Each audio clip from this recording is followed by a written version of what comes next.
You could be reading books the wrong way, just like I was. For years, I thought reading meant sitting down, pushing through chapters, highlighting things that felt important, and hoping something stuck. Sometimes it worked, but most of the time I'd finish a book and have no idea what I just read. Recently, I've been reading How to Read a Book by Mortimer Adler, and it made me realize something. I wasn't bad at reading, I was just using the wrong level of reading for what I wanted to learn. So in this video, I'm going to show you how I've changed the way I read nonfiction books. Not to read more, but to understand more, remember more, and actually use what I read. My old system looked productive on paper. I'd read a chapter, close the book, summarize it from memory, sometimes even turn it into notes or questions to review later. But the deeper issue was this.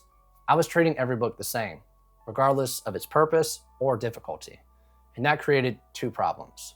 One, reading felt exhausting, and two, I constantly felt behind or unsure if I had the information. That's where Adler's idea of different levels of reading completely changed how I approach books. According to the book, there's 4 levels of reading, and most adults only use the first one, which is elementary reading. This is just basic literacy. This is just decoding words and sentences. If you're watching this video, you're probably already here. But this is where most people unknowingly stop. The next level is inspectional reading. This is where everything started to shift for me. Inspectional reading is not about reading every word, it's about understanding the structure of the book before you commit to it. So here's what I do now. I'll start by looking at the table of contents. I'll skim the chapter titles. I'll read the first few paragraphs and the last few paragraphs of each chapter. And if there's a summary at the end of the chapter, I'll read that. If there's appendices, I'll glance at those too. And not trying to learn everything here. I'm just trying to answer one question. What's the book trying to do? And I'll often sketch a loose mind map. This is just going to have the chapter titles and the main ideas, not really any details at this point. This alone made reading feel lighter because I finally knew where the book was taking me. The third level is analytical reading. This is where real learning happens. Once I understand the structure of the book, then it's time to slow down. Analytical reading is about engaging with the author instead of passively consuming words. As I read, I'm constantly asking 4 questions in this specific order. The first one is, what is the book about as a whole? The next one is, what is being said in detail and how? So this is the main ideas, arguments, and examples. The third question is this true? Is it true completely or is it partially true? And the fourth question is, what of it? Why does this matter?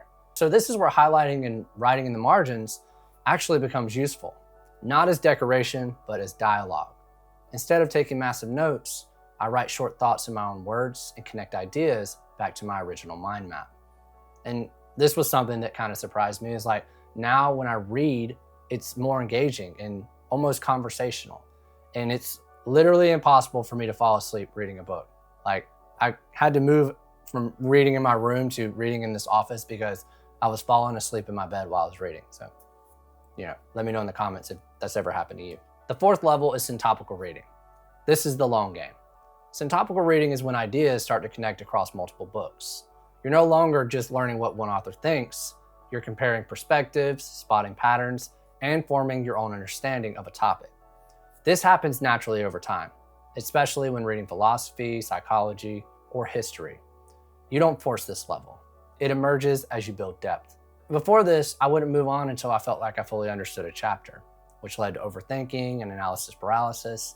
And now I give myself permission to move forward, knowing I understand the shape of the book and can deepen my understanding as I go. I feel more confident walking away from books, I retain more, and reading feels less like a test and more like I'm exploring something. But none of this matters if you haven't built a reading habit yet. So if that's where you're stuck, watch this video next, so I'm going to walk you through my simple 3-step system for making reading automatic. Keep learning, keep growing, keep going, and I'll see you in the next one.